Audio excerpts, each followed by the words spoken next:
Nesse vídeo trazemos um dos maiores ufólogos do Brasil, em entrevista ao canal A Deriva Podcast, Edson Boaventura Júnior, do canal Enigmas e Mistérios. Se gosta desse tipo de conteúdo sobre OVNIs, deixe o seu gostei e se inscreva no canal. Você será sempre muito bem-vindo ao Paranormal Tuga. Lembrando que se quiser assistir a entrevista na íntegra, vamos deixar o link na descrição, e também o link do canal Enigmas e Mistérios.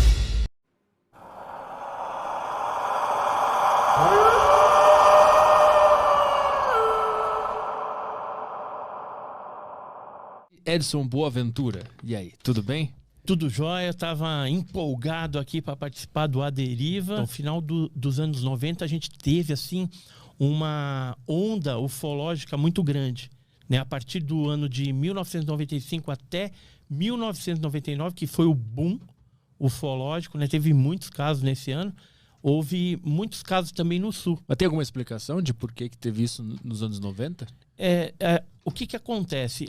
O fenômeno, ele, vez ou outra, atua em ondas. A gente fala ondas ufológicas. Padronizar assim, uma periodicidade a gente não tem como. Tem alguns pesquisadores que falam que é de 5 em 5 anos, quando Marte está próximo da Terra, mas é tudo especulação, tudo conjecturas que eles fazem. Às vezes coincide de ocorrer essas ondas, essas aparições em massas, às vezes não. Então eu prefiro entender que eles, quando vêm para cá e acontece essas ondas, é porque existe algum tipo de operação científica da parte deles, e aí você tem uma série de avistamentos em várias partes. Por exemplo, se for no Brasil, uma onda no sul do país, por exemplo, então vai ter várias cidades sendo sobrevoadas, tendo aterrissagens e abduções, que seria a captura, né, de seres humanos que são levados a bordo desses objetos voadores não identificados. E tem um pesquisador, amigo meu, chamado Rogério Porto Breyer. Ele é de Gravataí, lá de Porto Alegre, Rio Grande do Sul, e ele se especializou em trabalhos ortotênicos. Que isso? Ele pega os casos ufológicos, pontua em cima de um mapa e cria linhas imaginárias, linhas ortotênicas. Então ele consegue descobrir com o trabalho dele que, por exemplo, quando um determinado... Vou falar de São Paulo, que é a minha área, eu estou mais inteirado. Quando ocorrem no interior de São Paulo alguns avistamentos, as linhas convergem para o litoral. Então você, por exemplo, que esse mês começa a aparecer no interior de São Paulo. Você já fica antenado que dentro desse mês ou no próximo mês eles já começam a pousar e ser mais agressivos no litoral paulista. É o caso do pouso do OVNI que ocorreu em São Vicente, isso em 1995, em agosto.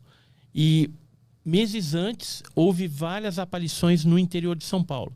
Depois começou a aparecer em Guarujá, na praia ali de São Vicente, né, na parte do rio Piaçabuçu, até que 2 pescadores lá, voltando depois de um dia de trabalho, tinham recolhido as redes, colocado no barco. Eles estavam vindo pelo esse rio Piaçabuçu, e aí um objeto avermelhado se aproximou da embarcação deles. Estava o Fernando Bezerra e o Wilson de Oliveira, eram 2 pescadores.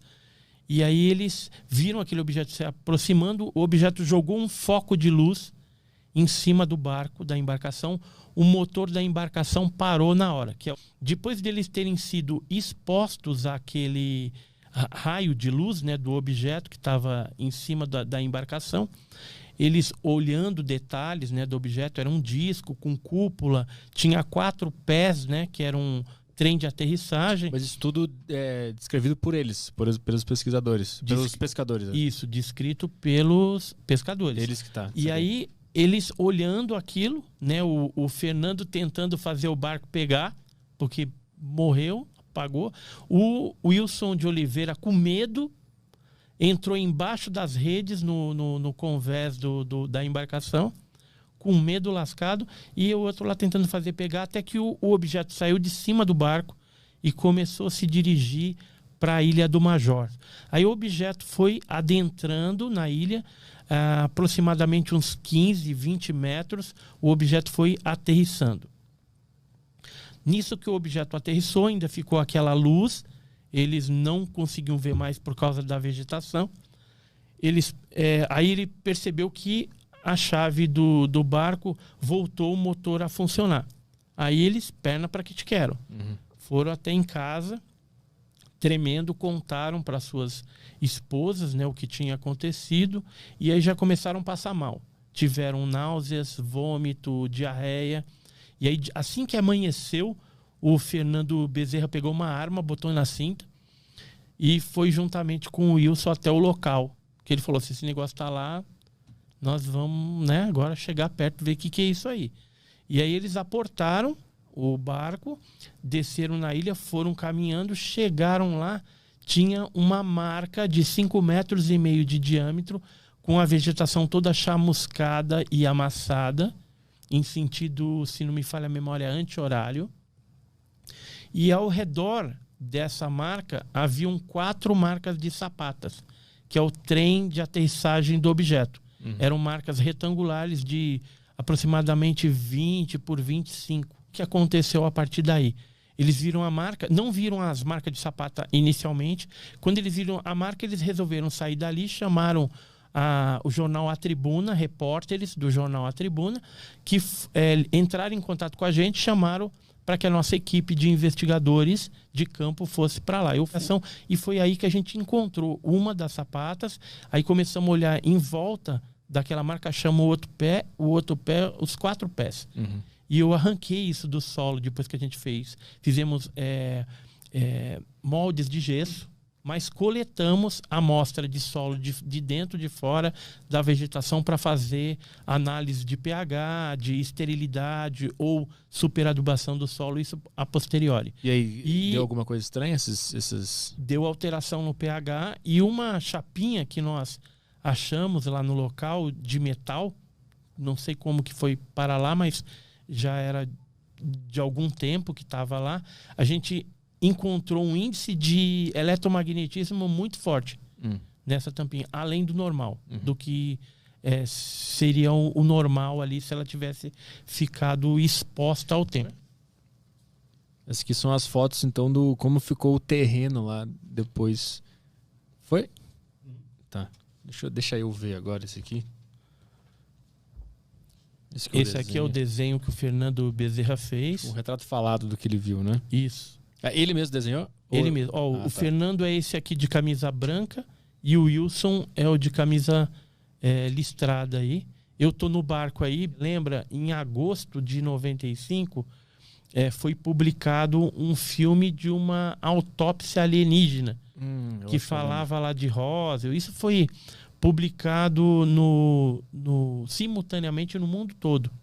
A Globo também chegou a divulgar, comprou os direitos das imagens, mas quando eles divulgaram aquilo, foi um produtor de cinema chamado Rei Santilli que tinha os direitos da imagem. Vendeu para todo mundo, combinou com todo mundo de divulgar no mesmo dia, só que passou isso, o cara ganhou uma grana em cima de um monte de gente, se descobriu que era uma mentira, era um vídeo fake, feito assim para aparecer nos moldes da década de 40, só que alguns instrumentos que apareciam na imagem não existiam ainda na década de 40. E a gente, os ufólogos, analisando a situação do porquê que divulgaram aquele vídeo, porque ele dizia que tinha recebido aquilo de militares, não sei o que e tal. E hoje a gente suspeita que os militares norte-americanos implantaram isso na mão dele, combinadinho ali, para divulgar simultaneamente no mundo todo, para ver qual seria a reação mundial frente à liberação, de repente, de um vídeo autêntico. O norte-americano, um astrônomo que trabalhou no projeto Blue Book, que é o J. Allen Hynek, né, que foi consultor do filme, inclusive, do Spielberg, aquele Contatos Imediatos de Terceiro Grau. O Hynek, ele também criou uma tipologia. Então tem o tipo alfa, que é esses baixinhos, tem o tipo beta, que é parecido conosco, que botar um terno aí entra na festa tranquilamente. Geralmente eles têm as feições belas, né? Aqueles loirões lá, com a pele lisinha, né? Deve fazer algum tratamento bem legal. Né? Mas, os betas são 15% dos casos. Os baixinhos, feinhos, que é o tipo alfa, que é o grey lá, 80% dos casos. E 5% dos casos são seres bizarros, né? Então tem o alfa, beta e o gama.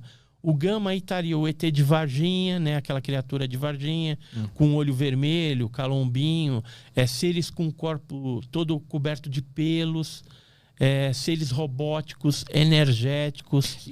Por exemplo, o caso Barney Bat Hill, que aconteceu em 61, nos Estados Unidos, né? Eles voltavam numa viagem do Canadá para os Estados Unidos e aí foram abordados na estrada à noite por uma nave e foram levados para dentro da nave. Tinha vários seres e o Barney, né, o homem, foi levado para uma sala e a Beth para outra sala, e alguns seres ali ficaram fazendo algumas experiências com eles, coletando algumas coisas, tal, enfiaram tipo uma agulha na barriga da Beth.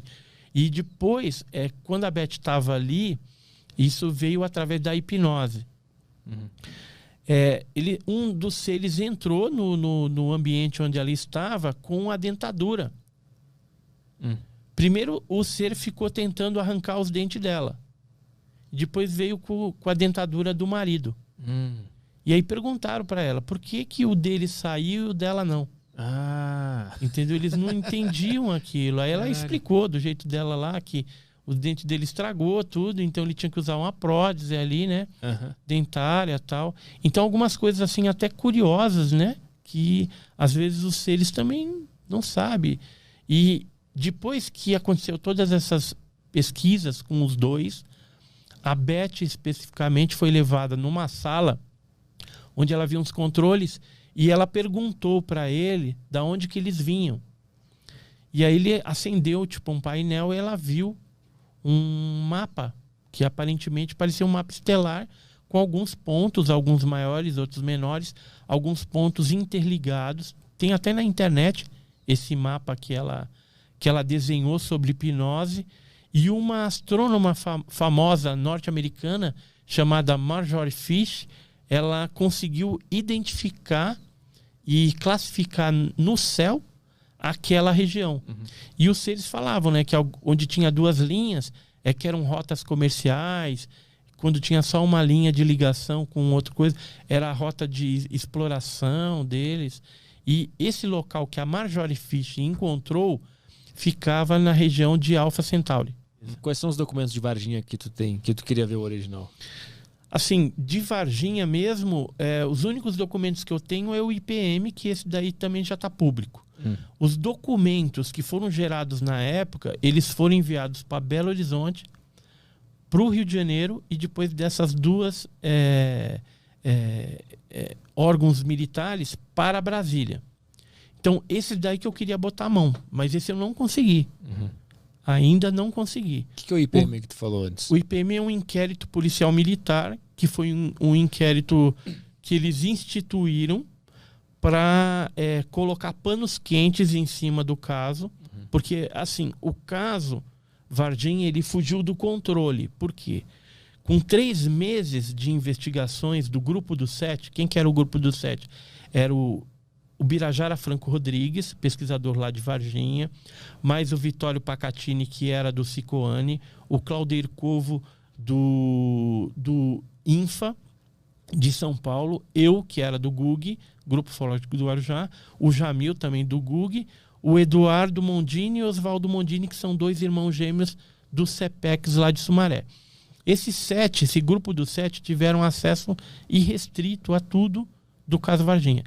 Com 3 meses de pesquisa, no dia 4 de maio de 1996, foi feita uma reunião histórica em Varginha, com a convocação da imprensa maciça lá e alguns pesquisadores de outras partes do Brasil também, e até tinha gente do exterior. E foi revelado tudo que a gente já tinha descoberto a respeito do caso, já que havia um acobertamento muito grande por parte da Polícia Militar, do Corpo de Bombeiros, da ESA, que é a Escola de Sargento das Armas. E naquele dia foi revelado o nome de alguns militares que participaram da captura e do transporte dessas criaturas para a Unicamp, né, para a ESA, para os hospitais, dos hospitais para a ESA, da ESA para Campinas, depois teve até um outro ser que foi para Iperó, numa base de segurança máxima da Marinha. E os nomes que foram revelados naquela época falavam do Tenente-Coronel Olímpio Vanderlei, que era o comandante da Escola de Sargento das Armas em Três Corações, que era o chefão, né, ele que era o cabeça, organizador de toda a operação de captura, né, naves, seres, tudo, coordenado pelos americanos. Foi veiculado ainda o capitão, o cabo Vassalo, sargento Pedrosa, tenente Tibério e o capitão Ramírez, soldado Cirilo, soldado Demelo, isso do exército que eu tô falando. Aí depois tem os caras do corpo de bombeiros que estavam envolvidos, tinha o Palhares, soldado Rubens, o Major Maciel. E vocês foram falar com esses caras? Então, eles todos negam, entendeu? Todos negam. Porque teve nenhum foram... que deu uma olhada mais assim, cara, não posso falar. É assim, teve alguns que deram depoimento em vídeo e em fita cassete para nós, revelando detalhes. E naquela época, eles pediram sigilo. Só que agora, já passou mais de 25 anos. A gente teve no sul de Minas, agora recentemente, gravando em vídeo o depoimento de um recruta que esteve a 1,5 metro da criatura durante uma das capturas. Foram feitos 3 dias de capturas iniciais. Foi no dia 20, 21 e 22 de janeiro de 96. O que ele falou nesse depoimento?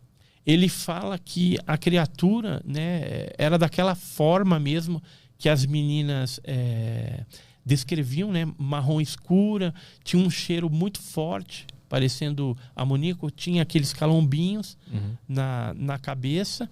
Ela tinha 3 dedos, né, nas mãos e nos pés também, algo bem diferente. Inclusive ele chegou a fazer um desenho, ele chegou a fazer o desenho da criatura que ele capturou. Isso aqui é recente, esse desenho? Recentíssimo. Foi esse ano. Esse ano ele desenhou? Esse ano que ele tomou coragem de gravar, entendeu? Eu tenho outros desenhos. Esse aqui foi de julho de 96. Foi um militar da ESA que mandou essa carta para nós. Ele chegou a fazer o desenho da criatura. Sempre você vê que é bem parecido. Deixa eu ver esse aqui para mostrar na câmera. Ó, isso aqui é recente também? Não, isso aqui, 22 de julho de 96. Foi uma carta que esse militar mandou. Eu vou pegar aqui. E ele falou que ele participou de uma operação Pente Fino no Rio Verde, porque tinha umas criaturas soltas lá. Tá, então essa carta aqui, o cara escreveu na época? Na época, em 96. Tá, ó, e aí... 22 de janeiro, olha, 22 de julho de 96. Então mas ele mandou uma carta assim porque ele queria dizer a verdade. Prezado pesquisador, né? Endereçado ao GUG, Grupo Ufológico do Guarujá, Edson Boaventura Júnior. Sou militar da ativa da Escola de Sargento das Armas de Três Corações e tomei a liberdade de escrever para contar o que vi relacionado ao ET declarado por programas de televisão e jornais aqui de Varginha e região. Não posso me identificar por questões de represálias dos meus superiores. No final de semana pensei bastante e resolvi escrever. Eu e outros colegas de farda participamos de uma operação no Rio Verde, pois avistamentos de criaturas foram reportados. Houve o fato do avistamento e captura do dia 20 de janeiro, mas 5 meses depois, novamente, naves e seres apareceram por aqui. Eu e mais uma equipe com o sargento fizemos uma patrulha no rio e eu vi um ser estranho com as características das primeiras capturadas. Faça um desenho no papel de seda para que o prezado pesquisador tenha detalhes do bicho. Era muito feio e vimos ela saindo da margem direita e correu para o mato. Devia ter 1,60 m de altura, era marrom escura, com os olhos vermelhos e chifres.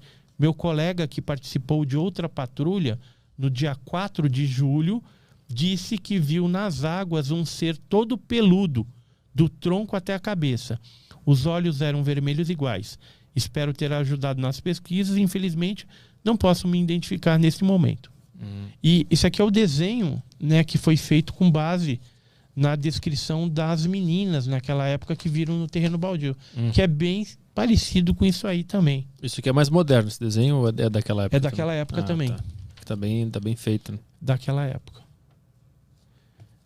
Os desenhos, por exemplo, os primeiros desenhos que foram feitos naquela época eram esse. Ó. Esse aqui foi uns desenhistas dos jornais lá de Varginha, repórteres, né, que acabaram fazendo com base no depoimento das meninas. Como é que era essa história mesmo? As meninas foram as primeiras a ver os seres, né? Na verdade, não. Na verdade, não. Elas viram à tarde. Como que começou? Um objeto voador não identificado, ele caiu. Durante a noite, na madrugada, né, do dia 19 para 20, já era dia 20 praticamente, um casal de ruralista lá, um chamado Eurico de Freitas, outra Oralina de Freitas, viram um objeto em formato de submarino, soltando fumaça, como se tivesse avariado, passando bem baixinho no pasto. E aí o gado ficou meio que apavorado, correndo de um lado para o outro, e eles foram vendo até aquele objeto desaparecer, né, a distância, assim, porque tinha uns matos também, e na direção lá do bairro Jardim Andere, né? E logo pela manhã, no Jardim Andere, algumas crianças começaram a jogar pedras numa criatura que parecia uma espécie de macaco, que era isso daí, que elas imaginaram, né? Um bicho estranho, parece um macaco. Ficaram jogando umas pedras. Aí alguns moradores ligaram para o corpo de bombeiros, e aí o corpo de bombeiros foi lá com luvas, redes, desceu um barranco, e eles capturaram uma dessas criaturas. Essas histórias são todas baseadas em relatos, em ligações com a polícia, o que os policiais falaram, o que os bombeiros falaram. São mais de 100 testemunhas, militares, civis, que tiveram algum tipo de envolvimento. A passagem das criaturas também dentro do corpo, aliás, do hospital. Teve até um médico que acabou dando um depoimento para um outro médico norte-americano que esteve lá, que é o Dr. Roger Carleir, falando a respeito que ele tratou de uma fratura na perna de uma dessas criaturas. E que a cicatrização foi algo extraordinário. Em 24 horas estava totalmente cicatrizado. E era O que ele estava tentando falar para o médico? Várias coisas. Tem algum detalhe, uma comunicação que ele está tentando fazer com o médico? O que ele estava pedindo? Socorro? Estava pedindo para ser salvo? Esse aspecto também de empatia, né? Na hora que ele olhou para a criatura, ele viu que a criatura estava sofrendo. Eu não sei se porque os militares chegaram a atirar numa dessas criaturas.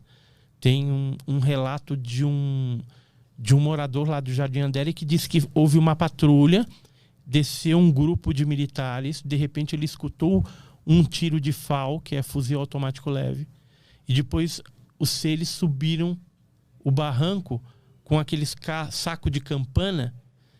Um deles estava se mexendo e o outro inerte. Então, provavelmente, o tiro que ele ouviu foi da morte de uma dessas criaturas. Depois nós tivemos um outro depoimento de uma pessoa que estava lá dentro dessa operação e que disse que o próprio militar ficou assustado ao ver essa criatura e aí sacou o armamento e mandou bala. Eles relatam em algum momento que houve uma resistência por parte das criaturas? Em nenhum momento não houve, não.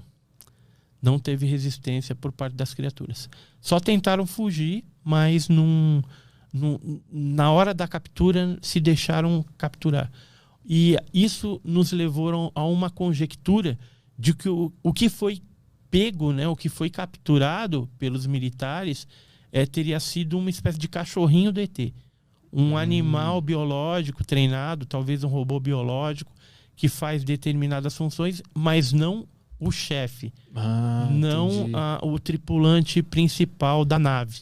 Tem um relato, por exemplo, de uma senhora que estava de acompanhante no Hospital Humanitas da mãe dela, que estava com um problema de câncer lá e tal, e depois ela veio até falecer. Mas nesse momento em que ela estava, durante uma noite, um desses objetos chegou próximo da janela. E aí foi pânico generalizado, as enfermeiras correndo. E depois ficou o comentário, né, que as enfermeiras falando, deve ter sido por causa daquele bicho que passou aqui. Aí comentou que tiveram que incinerar, né? Aí conversaram lá com a mulher. Tiveram que incinerar a roupa de cama, porque ficou uma substância esquisita, que era meio oleosa do corpo daquela criatura. E aí tiveram que queimar a roupa de cama, né? Incinerar. E aí esse objeto ficou ali passando, mas depois foi embora. Ganhou altura e desapareceu. E o que era aquele bicho, né? Fizeram um experimento, uma ciência por trás. Tem alguma divulgação do que foi descoberto? Não há divulgação dos resultados, mas o que a gente apurou é que a criatura morta, uma morta e uma viva, foi para a Unicamp, e o Badan Palhares e o Conradinho Médici tiveram acesso a essas duas criaturas. E o Badan chegou a fazer a necrópsia com a criatura morta e fazer alguns testes com a criatura viva. Tem um médico também, que eu sei o nome dele, conheço, que ele chegou a ver a criatura antes dos americanos levarem. Vários médicos que estavam ali disponíveis antes dos americanos levarem foram chamados e puderam observar, mas não analisar assim complexamente a coisa. Deram uma olhada e cada um dentro da sua área, né, observar alguma coisa daquela criatura. Quantos por cento das pessoas envolvidas em casos assim, elas vêm anonimamente até ti ou até os grupos para relatar as coisas? No caso do Badan, por exemplo, Badan nega, né? O Badan Palhares, lá da Unicamp, ele nega. Mas nós conseguimos 2 depoimentos bem posteriores de 2 enfermeiras que trabalharam com ele, que viram a criatura. Então, assim, tá mais do que provado que realmente passou por lá, por Campinas. Tem um outro rapaz que também deu entrevista pra gente, que viu uma das criaturas vivas dentro de um terrário. Ele chegou a levar a gente na Unicamp nessa área, e eu e meu cunhado passamos nervoso lá, porque até helicóptero e segurança mandaram em cima da gente. É uma área que atualmente tem uma tal de patologia avançada. E é toda monitorada de câmera. Eu nunca vi isso. Mas tu foi lá na loucura pra tentar achar as coisas? Ou não, a gente foi porque esse cara que deu depoimento, que viu a criatura dentro de um terrário, ele e o amigo dele, né, que foi. Ele é filho de um cara rico que fazia festas. E o reitor da Unicamp frequentava a casa deles e tal. E o reitor estava mamado, né, já estava alto na festa. E tava aquele burburinho, negócio do ET. E aí eles perguntaram pro reitor. E o reitor disse que sim, e depois deu uma desconversada, porque tava alegrinho ali. E aí esse cara, como vivia ali dentro da Unicamp, ele falou, pelo que ele falou, só pode estar naquele lugar. E ele, junto com o amigo, foram para lá. E aí um subiu nas costas do outro, e aí tem a parte do ar-condicionado, que não tinha o ar-condicionado. Eles entraram por ali para olhar. E aí tinha um terrário sem água, né? Um aquáriozinho, mas sem água. E tinha uma coisa assim, olhando meio para a parede.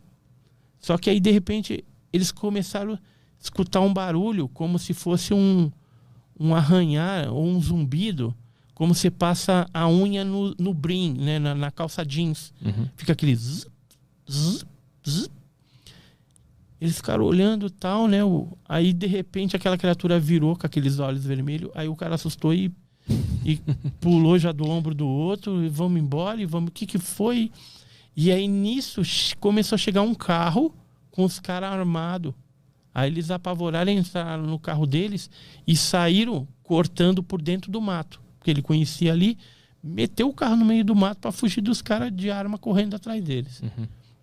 Aí ele foi embora, conseguiu despistar, os carros ficaram para trás e aí ele ficou só naquela neura assim, vão chegar na minha casa, daqui a pouco vai chegar gente aí. Mas não chegou. Aí passou um tempo, ele publicou isso num site, num comentário de um site do Philip Kling David. E aí o meu cunhado viu, ligou pro Philip, falou: Philip, exclui esse comentário aí. E vamos tentar, né, descobrir e conversar com esse cara. Porque o que ele tá falando aí, ele viu a criatura lá na Unicamp, né? É algo bombástico. Aí ele tirou do ar, a gente conseguiu localizar o cara e fui eu e meu cunhado lá. Aí ele topou de gravar com a gente, gravou e depois a gente falou: você levaria a gente até o local onde você viu? Falando: eu já voltei lá uma vez com a minha namorada e passei um nervoso lá, porque tinha segurança de novo, né? E já tinha passado alguns anos que eu fui levar só para mostrar para ela onde tinha acontecido. Aí eu falei: mas leva a gente. Tá bom, vou levar, né? Ele ficou meio assim, mas levou. Aí quando a gente tava lá, até helicóptero. Eu tava filmando e aí veio o barulho do helicóptero. E aí o cara chegando de moto.